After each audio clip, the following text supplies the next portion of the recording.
안녕하세요. 저는 15년 동안 다녔던 KBS를 퇴사하고 새로운 세상을 향한 모험을 시작한 뉴미디어 세상에서는 스타킴으로 활동하고 있는 전 KBS 아나운서 김한별입니다. 반갑습니다. 미디어 환경이 변해가고 있고 KBS라는 회사는 전국에서 제일 크고 튼튼한 방송국이죠. 지금도 마찬가지고요. 방송국에 있을 때 그 당시에는 그게 정답이었거든요. 선배들에게 도제식으로 교육받았던 그런 것들이 튼튼하게 지켜주는 갑옷 같은 거였어요. 어느 순간 보니까 더 이상 사람들이 화살로 싸우지 않고 있더라고요. 그러면 이 갑옷의 의미는 뭐지? 한편으로는 저를 좀 옥죄고 있는 그런 느낌이다라는 생각도 들었고, 그러면 이 갑옷을 벗고 새로운 옷을 입어야겠는데, 새로운 공격 무기를 가져야겠는데 라는 생각이 들었는데, 그게 뭐지? 나한테 맞는 건 뭐지? 내가 그러면 어떤 무기를 장착해야 되지? 지금은 맨살인 상태에서 세상과 맞서고 있습니다. 그래서 최근에는 제 나름대로는 공중파스러움을 벗는다! 라는 느낌으로 쇼츠도 찍고 있는데, 그게 일종의 내가 지금까지 당연하다고 느꼈던 게 진짜 당연한 건가? 정답이라고 생각했던 게 정답인가? 에 대한 낯설게 보기인 것 같아요. 그런 연습들을 하고 있는 것 같습니다. 제가 소개할 책은 박사가 사랑한 수식입니다. 책을 읽었을 때 저는 그냥 개인적으로는 드래곤볼에 나오는 시간과 정신의 방이라고 생각을 하거든요. 제가 그 책을 읽고 있는 동안 세상은 변해가도 그걸 느끼지 못할 때가 있잖아요. 책 속에 푹 빠져서. 저는 책에 있다가 나왔을 때 세상은 많이 변한 것 같지 않은데 저는 좀 변해 있는 것 같은 느낌? 그런 시간들이 인생에 굉장히 중요하다는 생각이 들어요. 내가 오롯이 여기에 집중해서 처음부터 끝까지 누군가의 생각을 들여다보고 공감할 수 있는 시간, 그런 시간과 정신의 방 같은 시간은 내 인생에 굉장히 티 안 나게 켜켜이 쌓여가면서 나를 성장시켜주는 원동력인 것 같아요. 독서의 생활화를 말씀을 해주셨는데 저도 진짜 중요하다고 생각하고요. 그러려면 가까이에 있어야 된다고 생각을 하거든요. 그래서 저희 집에도 보면 이제 가까이에 책을 놓을 수 있게, 읽을 수 있게, 손이 닿을 수 있게 여기저기 책을 좀 배치를 해놓은 편이고요. 그래서 아이한테 책은 멀리 있지 않아, 그리고 가까이에 있고 언제든지 네가 가지고 놀 수 있는 장난감이자 도서관은 놀이터야 라는 의식을 심어주고 싶었는데 절반 정도는 성공을 한 것 같아요. 초등학교 1학년인데 바로 옆이 또 도서관이더라고요. 그래서 쉬는 시간마다 책 보고 그런다고 하더라고요. 책 읽는 제 모습이 멋있어요. 그리고 그 모습을 딸한테도 보이고 싶었고, 그렇게 책 읽고 있는 딸의 모습도 너무 보기 좋고, 그리고 온 가족이 이렇게 테이블에 둘러앉아서 책 읽고 있는 모습도 너무 좋고, 그 시간이 행복하고, 일단은 그 모습이나 그 행위 자체를 사랑해야 되는 것 같다라는 생각이 1번이고요. 유튜브를 볼 때는 막 시간 아까워서 빨리 감기도 하고 막 2배속, 1.5배속 볼 수도 있는데, 이걸 책이랑 비교를 해보면 내 생각이 들어갈 시간이 없더라고요. 그냥 그것을 오롯이 빨리 효율적으로 내가 습득만, 그리고 뒤집어 생각하면 습득도 아닌 것 같은데 받아들이기만 할 뿐인데, 진짜 내게 되려면 그 안에 있는 내용들을 내가 스스로 생각하고 정리해야 되는 거잖아요. 책은 여백이 있고 중간중간 멈출 수도 있고 내가 충분히 이걸 내 걸로 만들 시간이 있잖아요. 여유가 있고. 그 쾌감을 좀 누군가는 알아야 되지 않을까. 제가 모든 경험을 할 수는 없으니 깊은 경험을 하신 분들의 결과물을 살짝 엿보는 거죠. 물론 저희가 많이 공부해서 전문가가 되면 너무 좋으나 모든 분야에서 전문가는 될 수 없고 될 필요도 없거든요. 전문가를 모셔놓고 조언을 들으면 되니까. 근데 적절한 질문을 하기 위해서는 저희 역시 어느 정도는 알아야겠죠. 얕고 넓게. 저한테 딱 맞습니다. 그래서 한 권, 두 권 읽다 보니 저한테도 너무나 소중한 자산이자 재료죠. 저는 제가 살기 위해서 한 것 같아요, 육아휴직을. 그 당시에 금요일에 일 끝나고 아내를 보고 싶어서 무리하게 길을 건너다가 교통사고를 당했어요. 붕 떠서 떨어졌는데 하나도 안 다치고 깔끔하게 떨어졌거든요. 그래서 다친 데 하나 없이 잘 떨어졌습니다. 형식상 CT 찍고 이랬는데 갑자기 의사 선생님이 CT 말고 MRI를 좀 찍어보셔야겠는데요. 머릿속에 뭐가 보이는데요. 종양일 수도 있어요. 무섭더라고요. 한 번도 아파본 적이 없었는데 죽음이라는 그 단어를 처음으로 접하게 된 거예요. 생각하게 된 거예요. 그러면서 오늘이 내 인생의 마지막 날이면 난 뭘 해야 되지? 근데 그게 저희 딸이 태어나기 2달 전이었거든요. 저도 유명해지고 싶었고 인정받고 싶었고 성공하고 싶었고 이랬는데 그 순간이 되니까 아내, 가족, 그리고 딸이 보고 싶다. 이거 말고는 안 떠오르는 거예요. 혈관이 막 뭉쳐있는 해면성 혈관종이라고 다행히 큰 문제가 있었던 건 아니었습니다. 바로 퇴원을 했어요. 뇌진탕이어서 2주 입원하라는 걸 저 통원치료 받겠습니다. 그리고 집으로 가서 아내에게 나는 딸이 나오면 육아휴직 할래. 가족과 떨어져 있고 싶지 않아. 그리고 아내도 오케이를 해줬고 그래서 아이가 나오고 얼마 안 있다가 육아휴직에 들어갔던 거였죠. 저한테 큰 용기라는 표현을 써주시기도 하는데 저는 선택의 여지가 없었고요. 그럴 수밖에 없었습니다. 육아휴직을 했는데 처음에는 아이가 너무 어려서 좀 억울하더라고요. 내가 이렇게 고생하고 있는데 얘는 기억도 못할 거 아니야? 내가 이렇게 밤낮 없이 너를 케어하고 있는데 나중에 사춘기가 돼서 아빠가 나한테 해준 게 뭐가 있어? 라고 하면 너무 억울하겠죠? 그래서 일기를 쓰기 시작을 했어요. 이거를 블로그에 올리기 시작을 했고 브런치에 올리기 시작했고 하다 보니까 사람들이 좀 신기하게 봐주는 거죠. KBS 남자 아나운서 중에 처음으로 육아휴직을 한 사람이 있네? 그 당시에는 더 신기했나 보죠. 저는 몰랐는데 갑자기 친구들한테 야, 잘 봤다. 그 포털 메인에 뜨는 거예요. 제 글이. 그것도 놀라운데 KBS 아나운서가 아니라 그냥 윤수리 아빠로 뜨는 거죠. 그리고 육아휴직을 한 남자. 몇 년 동안 방송한 것보다 더 많은 관심을 제 이야기로 받게 된 거죠. 그래서 브런치에는 글을, 인스타에는 사진, 유튜브에는 영상, 곡을 쓰거나 이런 것들은 사운드 클라우드에 이렇게 플랫폼에 맞게 컨텐츠를 나눠서 올리다 보니까 얘네들이 조금 더 시너지를 내게 되고 제 글이 가사가 됐고 제가 영상으로 찍어놨던 게 나중에 노래의 뮤직비디오가 됐고 인터뷰했던 자료들이 또 어딘가에 강연 자료로 쓰이고 이러면서 서로 알아서 크고 있는 거예요. 내 이야기로, 내 컨텐츠로 나라는 사람을 알리고 나라는 사람으로 인해서 무언가를 도모할 수 있는 그런 일을 해야겠다라는 생각을 했던 것 같습니다.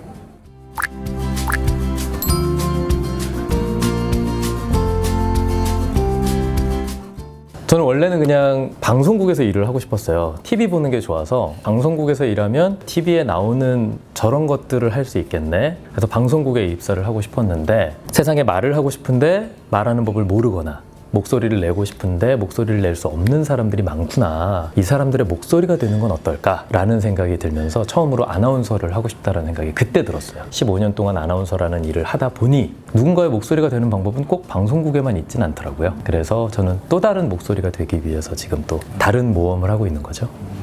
제가 요즘 고민하는 것 중에 하나는 이제는 타이틀이나 나 옛날에 뭐 했어요 이게 더 이상 나를 대변하는 세상이 아니더라고요. 오케이, 알았어. 그래서 너 나한테 뭘 보여줄 수 있는데 이제는 결과물로 얘기하는 시대인 거예요. 계급장 떼고 결과물로 붙는 세상이다 라고 얘기를 드리고 싶어요. 저 역시도 마찬가지고요. 그래서 제가 KBS 출신이에요 라고 하는 순간 저는 도태될 수밖에 없다라고 생각해서 저는 정말 경계하려고 하고 있고 지금도 계속해서 조심하고 있고 대신 나 이거 보여줄 수 있어요 라는 포트폴리오를 지금 만들어가고 있다고 생각을 합니다. 제가 요즘 막 릴스 만들고 컨텐츠를 만드는 것도 일종의 그거라고 생각해요. 내가 이거 보여줄 수 있는 사람입니다 를 보여주는 거. 이제는 결과로 얘기하는 시대니까 계급장을 고민할 때에 내가 뭘 보여줄 수 있는지 그 결과물을 좀 차곡차곡 쌓아가는 게 더 좋을 것 같아요. 그게 훨씬 더 효과적인 세상이라고 생각합니다.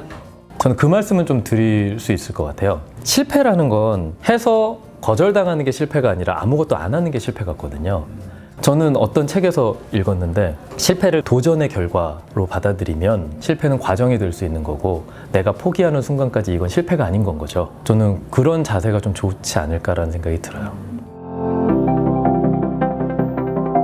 일단은 재밌다기보다도 저한테 의미 있었던 에피소드는 프로포즈죠. 마침 아내가 휴가여서 저희 방송에 놀러 왔었고 제가 반지를 갖고 있었고 갑자기 토크가 딱 끝나자마자 김원별 아나운서 좋은 소식 있다면서요 이러면서 자연스럽게 프로포즈를 했는데 원래 그 시간은 감독님들의 휴식 시간이에요. 카메라도 뭐 이렇게 갈아야 되고 테이프도 갈아야 되고 하니까. 근데 안 가시더라고요. 알고 봤더니 계속 녹화를 돌려주고 계셨어요. 그걸 녹화해서 실제 방송에 내보냈어요.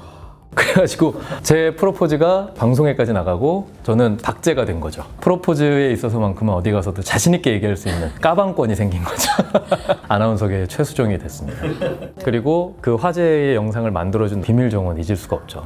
당연한 거라고 생각을 했는데 저의 작은 행동이 굉장히 큰 관심을 좀 불러일으켰었고 그 당시가 제가 한 11년 차 됐을 때였는데 10년 넘게 받은 관심보다 그 영상 하나에서 받은 관심이 훨씬 컸기 때문에 저는 그때 좀 많은 걸 느꼈어요. 아, 세상이 변했구나. 그리고 우리가 뭔가 컨텐츠를 만드는 데 있어서도 10년 넘게 만들어왔던 이게 그 당시의 정답이었다면 정답이 바뀌어가고 있고 또 정답은 하나가 아닐 수도 있겠구나를 그때 느꼈던 것 같아요. 일단 방송사고가 난 건 엄밀히 말하면 저희 탓이잖아요. 오마이걸 분들은 프로니까 객석이 당황하지 않게 무반주로 노래를 부르고 계셨어요. PD 선배가 계속 한별아 네가 가서 수습해! 라고 하신 거죠. 그래서 들어가는데 분위기가 너무 좋고 팬들도 즐기고 있는데 제가 아무렇게나 수습할 수 없으니 저는 그냥 살랑살랑 좀 춤을 추면서 들어갔던 거였는데 그걸 좀 좋게 봐주셨고, 그리고 그 순간 제일 당황한 사람은 사실은 객석에 계신 관객분들과 오마이걸 가수잖아요. 그래서 객석과 오마이걸한테 양해 그리고 사과를 한 다음에 수습을 했던 거였죠. 사실 이건 방송에 나가지 않거든요. 방송에선 NG니까. 근데 그 순간을 누군가는 굉장히 특별하게 영상으로 담아서 콘텐츠화 해주신 거고, 또 저는 그 덕분에 또 팬분들한테 감사 인사까지 받고 굉장히 특별한 경험이었어요. 아, 이게 방송이 내가 알던 그 문법과는 전혀 다르게 돌아가고 있구나를 배우게 됐습니다. 이걸 제 7의 멤버인 줄 말이야. 돌발 상황, 이거는 진짜 피해야 되는 거고, 돌발 상황에서도 어떻게 대처해야 되는지 매뉴얼이 갖춰져 있을 정도로 방송국은 시스템화돼 있거든요. 생방송에서의 돌발 상황도 많았고 시청자가 눈치채지 못하는 돌발 상황 이런 것도 너무너무 많거든요. 근데 저는 그때마다 요거 좋다 해서 저장해놔요. 저도 티 안 나게 실수도 많이 하고 방송 사고도 많은데 요거 나중에 써먹어야지 해서 저는 제가 한 방송 사고나 실수들을 다 모아놨습니다. 두려워하지 않으려고 했었어요. 오히려 거기에 막 매몰돼가지고 자괴감 이래버리면 다음 단계로 나가지 못한다라고 생각이 들었었고, 신입사원 연수 받을 때 한석준 선배님이 저희 이런저런 말씀을 해주시는데 제가 그 비슷한 질문을 했었어요. 생방송에서 방송사고 나면 어떡해요? 선배님 생방송 안 떨리세요? 한석준 선배님이 떨리지. 안 떠는 게 프로가 아니야. 떠는데 안 들키는 게 프로야. 이 말씀을 하시더라고요. 그리고 안 떨리면 그때 조심하라고. 그때 사고 난다고. 항상 떨고 있어야 되고 긴장하고 있어야 되는데 두려움이 아니라 설렘으로 바뀔 수 있어야 되고, 설렘으로 바뀌려면 무조건 연습을 많이 해야 돼. 네가 너를 믿어야 두려움이 아니라 설렘으로 바뀔 수 있어. 이 말씀을 딱 하시는데 저는 그게 되게 큰 모토였고, 그러다 보니까 방송사고가 나도 유연하게 대처할 수 있는 거죠. 제가 당황하잖아요. 시청자가 알아차리거든요. 뻔뻔하게. 마치 방송사고가 아닌 양 넘어가야 되고, 그런 분들도 있으세요. 막 방송하다가 실수를 하잖아요. 그러면은 옆에 후배를 봐요. 그럼 얘가 실수한 게 돼. 이런 노하우들도 있어. 또 그걸 아는 후배는 할 수도 있고. 사실은 진짜 많은 방송사고나 이런 것들이 있지만 아주 스무스하게 넘어가고 있습니다. 저희는 항상 그 NG를 커트해내고 정제된 것만 보여드렸었잖아요. 네. 근데 유튜브에서 아나운서 검색하면은 제일 먼저 뜨는 영상은 아나운서 방송사고 영상이거든요. 이미 정제되고 뭔가 공중파스러운 것들은 거기서 보면 되는데 뉴미디어에서까지 그걸 보고 싶어 할까는 아닌 건 거죠. 이 사람이 처음에는 좀 부족했지만 성장해 나가는 이 과정에 이입해서 애정을 줄 수도 있는 거고, 성장과 과정과 실패와 이 모든 것들이 컨텐츠가 될 수 있는 세상이니 좀 뒤집어서 생각을 하고 싶다라는 생각이 들었습니다. 근데 그게 참 선이라는 게 중요한 게요. 박대기 선배까지는 괜찮은 선이었어요. 눈을 아무리 맞아도 저건 측은하다. 거기에 박대기 선배의 이미지도 있었고, 그리고 박대기 선배의 그 이메일 주소가 웨이팅이었거든요. 대기인데 웨이팅이잖아요. 그러니까 이런 게 맞아떨어져서 그거는 하나의 이미지가 됐는데, 이게 터질 수 있구나 해서 그 비슷하게 비가 엄청 많이 오는데 일부러 비를 맞으면서 리포팅을 하는 경우도 있었거든요. 근데 시청자 댓글에 기자의 인권은 어디 있으며 기자의 위험함은 저건 누가 책임질 거냐 이래가지고 그때부터는 막 안전모드 쓰고 뭐 이런 식으로 바뀌기도 해요. 그러니까 이게 터지고 안 터지고는 우리가 의도한다고 되는 것 같진 않고, 진심을 다해서 하다 보면 언젠가 터지는 때가 오는 것 같아요. 요즘 보면 김대호 아나운서 같은 경우에도 옛날에도 그 모습이었거든요. 요즘 시대가 바뀌면서 뜨는 거잖아요. 그러니까 그런 것처럼 의도하려고 하면 더 부자연스러운 것 같고 결과도 안 좋은 것 같아요. 그래서 어려운 것 같기도 하고요. 저는 예전부터 좀 꿈이 있는 게, 좋은 어른이라는 건 거창하고 좋은 선배가 되고 싶다라는 생각을 많이 했어요. 선배들도 그 말씀을 많이 하셨었거든요. 내가 너한테 정답은 줄 수 없어. 근데 오답은 줄 수 있어. 그러니까 저도 마찬가지 생각으로 후배들을 만나고 있는데, 세상도 변해가고 있고 나도 사실은 정답을 모르는데 제가 뭐라고 이 사람들한테 정답을 드려요. 근데 해봤더니 요건 오답이더라고요. 그러니까 이 길은 안 갔으면 좋겠어요에 대한 반면교사 같은 경우에 예시는 될 수 있는 건 거죠.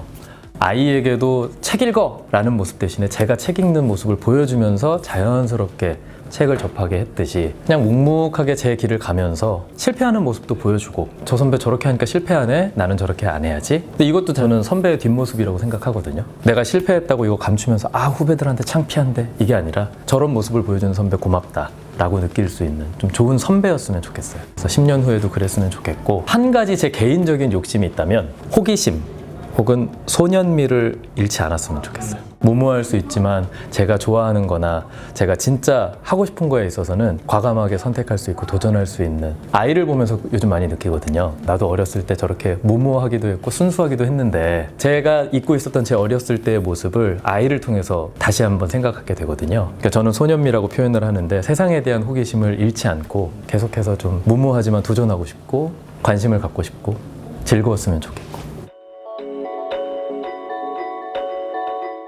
저는 결국은 기록이라고 생각을 하고 내 삶 그리고 내 인생에 대한 관심이라고 생각을 하거든요. 우리가 흔히 기록은 특별한 사람들만 하는 거라고 생각을 하는데, 솔직히 특별하고 유명한 사람들은 본인들이 기록을 안 해도 세상이 그들을 기록하잖아요.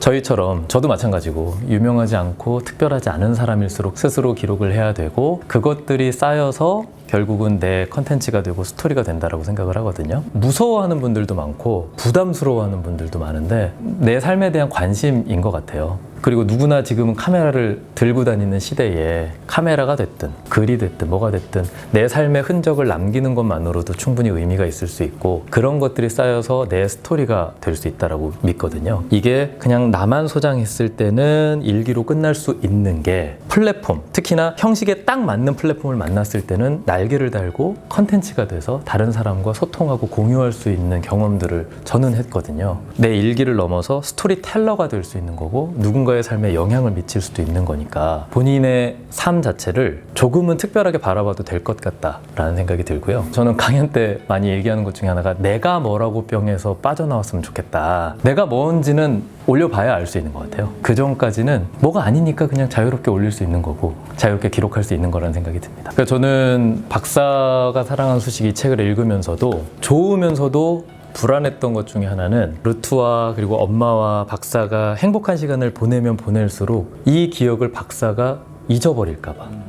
80분 뒤에 이게 리셋이 돼버리면 그들에게는 추억이지만 박사에게는 공허한 순간이 돼버릴 수밖에 없잖아요. 전 독자로서 그 순간이 너무나 안타까웠어요. 그리고 불안했고. 근데 박사는 그거를 몸이 됐든 어디에든 기록하고 있더라고요. 내가 그걸 잊지 않기 위해서 기록하고, 사실은 80분 뒤에 생면부지에 처음 보는 사람일 수 있지만 그 순간이 기록됨으로 인해서 그 특별함이 유지되고 있는 거죠. 저는 이게 기록의 힘이라고 생각을 해요. 심지어 저는 기록을요, 잊기 위해서 합니다. 적어두면 언제든지 내가 찾아볼 수 있잖아요. 이거를 머릿속에 안고 막 불안해하거나 조마조마하거나 이럴 필요 없이 오히려 적어둠으로 해서 안심하는 거죠. 이 기록을 믿는 건 거죠. 기억하기 위해서 적는다기보다는 오히려 털고, 좋아 적어놨어? 다음 거에 집중해. 이런 식으로 저는 오히려 잊기 위해서 기록하는.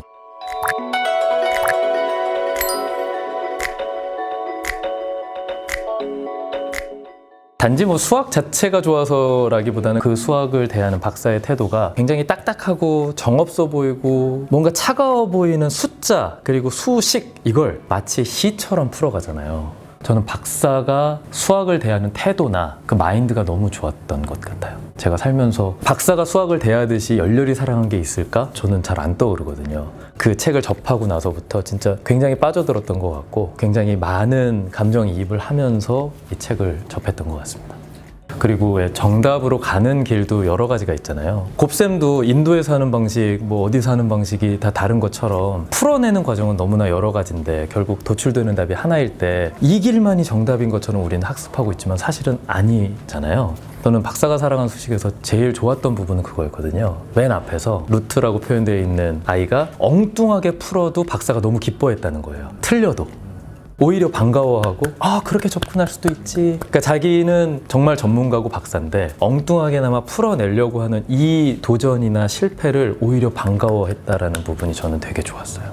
사실 제목을 봤을 때는 수학에 대한 얘기일 것 같고 어려울 것 같고 내가 읽으면 이해를 못하는 거 아니야? 라고 생각하실 수도 있는데 읽어보시면 알지만 박사가 사랑한 수식이잖아요. 저는 그 사랑에 방점이 찍혀 있다고 생각을 하거든요. 사실 이 주변에도 수많은 숫자와 공식과 여러 가지가 둘러싸여져 있는데도 저희는 그걸 발견을 못하죠. 근데 박사는 220 혹은 뭐 284 이런 숫자만 듣고도 그 안에 특별한 공식들이나 의미들을 발견하잖아요. 이거는 사랑이고 관심이라고 생각이 들거든요. 우리 주변에 진짜 평범하게 많이 깔려있는 우리의 일상들도 우리가 의미 없이 흘려보내는 것들이 많잖아요. 근데 박사처럼 관심을 갖고 사랑을 가지면서 이 안에 의미를 끄집어내면 내 일상이 굉장히 특별해질 수 있는 거니까 저는 그 평범함 속에서의 비범함 혹은 특별함을 찾는 하나의 도구로서 이 책을 활용하셔도 좋을 것 같다는 생각이 들어요.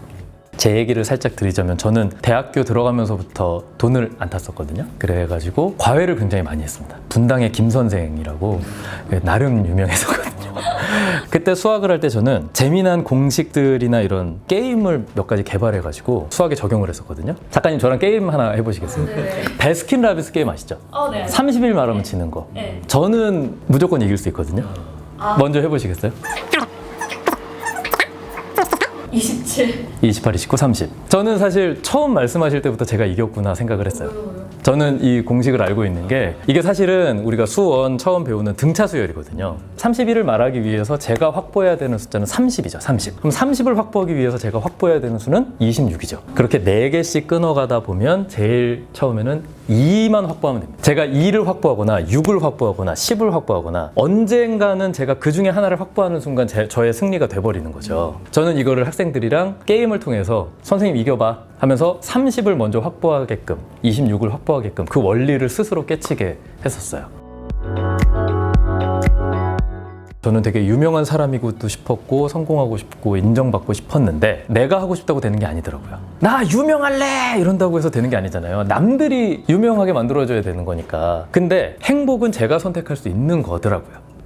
육아휴직을 하면서 느낀 건 제가 생각했던 그 행복의 크기가 이렇게 있으면 그거랑은 좀 다른 성격의 아주 작지만 확실한 행복들이 곳곳에 숨어 있더라고요. 아이가 잠을 잘 자거나 밥을 잘 먹거나 트림만 잘해도 너무나 행복한 거예요. 매일매일 반복되고 매시간 반복되는 건데도 이것만 잘해줘도 행복하구나. 행복은 강도가 아니다 빈도다 이런 얘기 있잖아요. 지금 당장 내 눈앞에 있는 확실한 행복들, 확실한 이 관계들에서 오는 만족감들을 찾는 게 더 현명한 방법이 아닐까라는 생각이 듭니다.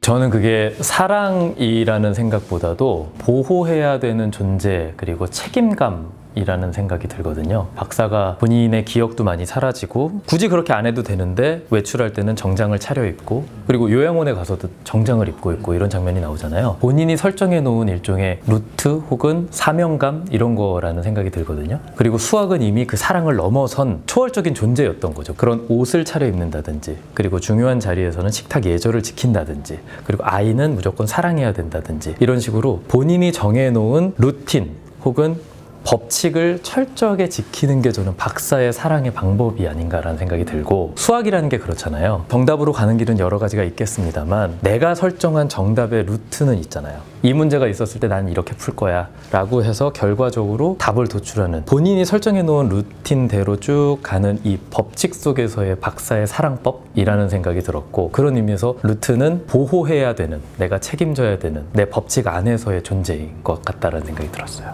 저는 이 책에서 이 부분이 정말 인상적이었어요. 정답이야. 자, 보라고. 이 멋진 1년의 수를 말이야.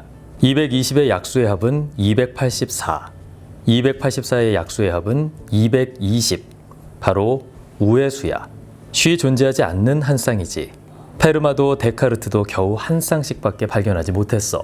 신의 주선으로 맺어진 숫자지. 아름답지 않은가? 자네 생일과 내 손목시계에 새겨진 숫자가 이렇게 멋진 인연으로 맺어져 있다니. 같은 숫자지만 이 숫자에 어떤 의미가 있는지를 통해서 서로 의미를 찾아내고 공통점과 얼마나 특별한지를 발견하는 박사의 사랑과 관심이 느껴지는 그런 문장이었습니다. 제목이 우리의 삶이 춤이 된다면이잖아요. 사진작가가 우리 일상에서 흔히 볼 수 있는 장면을 찍는데 그 장면 속의 주인공은 흔히 볼 수 있는 행동을 하고 있지만 춤이에요. 예를 들면 목공이 망치질을 하고 있는 이 장면을 춤으로 표현해. 길거리에서 걸어가는 누군가를 춤으로 표현해. 이런 식으로 전문 댄서들이 우리가 흔히 볼 수 있는 어떤 장면을 극적인 춤의 모습으로 사진으로 담은 거죠. 내 지루하고 평범한 일상이 특별해지는 순간에 대한 상상력을 그 사진 속에서 발견하는 것 같아요. 요즘 많이 하는 고민 중에 하나가 그거거든요. 익숙한 이것을 어떻게 하면 좀 낯설게 볼 수 있을까? 그리고 평범한 이 순간을 어떻게 하면 특별하게 할 수 있을까? 큰 노력이나 어떤 큰 이벤트가 필요하다고 하면은 부담스럽겠지만 내가 길을 가다가도 약간 탭댄스 추듯이 걸어가는 요 한 번의 행위로서 내 삶이 조금은 특별해질 수 있지 않을까? 한 스푼의 특별함, 여기에 좀 주목을 많이 하고 있는 것 같아서 지금의 생각과 좀 어울리는 방향이지 않을까라는 생각에 추천을 했습니다. 저는 캐릭터 하나만 생각한다면 피터팬 같은, 철이 없다라고 생각할 수도 있는데 하나를 봤을 때 그냥 이건 이거구나로 끝나는 게 아니라 이건 왜 이렇지? 라는 호기심을 절대 놓고 싶지가 않고요. 새로움 혹은 배움에도 두려움이 없었으면 좋겠고요. 수용의 폭이 좀 넓은 사람이었으면 좋겠고 죽는 날까지 좀 빛이 살아있었으면 좋겠다라는 생각은 합니다. 호기심이 반짝거리고 눈빛이 반짝거리고 그럴 수 있었으면 좋겠어요. 사실 저는 만들어져 있다라는 생각을 안 하고 지금도 계속해서 만들어가는 과정이라는 생각이 들어서 지금까지의 김한별을 만든 건 만족하지 않음이었다. 뭔가를 이루었을 때도 그게 끝이 아니라 그걸 통해서 더 성장하고 싶었고요. 어떤 과정을 가고 있으면서도 만족하지 않고 계속해서 성장하려고 노력했던 것 같거든요. 안주하지 않으려고 했던 것들이 그나마 지금의 저를 만든 것 같고 지금도 계속해서 새로운 도전을 하고 있는 것 같습니다.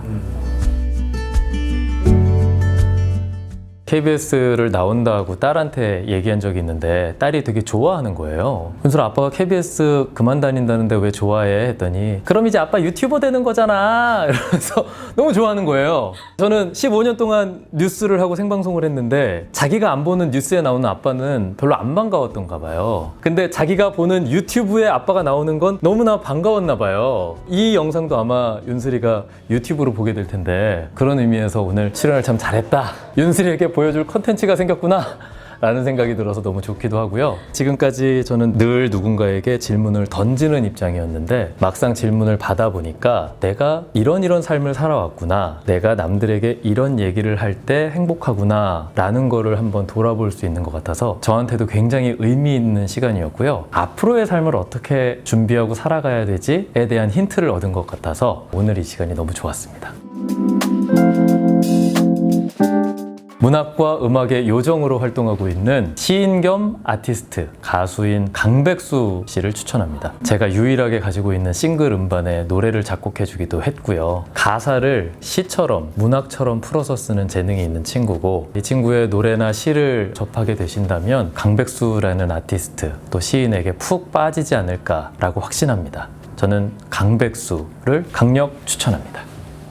저는 이 박사가 사랑한 수식을 읽으면서 인생의 선배, 내가 가고자 하는 길에 대해서 묵묵하게 앞서서 걸었던 멘토에 대한 고마움도 많이 떠올랐는데 제가 아나운서를 준비하면서 많은 가르침을 주셨던 한석준 선배님도 많이 떠올랐었거든요. 혹시나 기회가 된다면 저는 이 책도 한석준 선배님께 좀 추천해드리고 싶고 이렇게 독서의 일상화라는 주제로 우리가 얘기를 나누고 있을 때 과연 한석준 선배님이 나와서 어떤 얘기를 들려주실까라는 것도 기대가 많이 되기 때문에 제가 감히 선배님을 추천드리도록 하겠습니다. 선배님 나와주세요.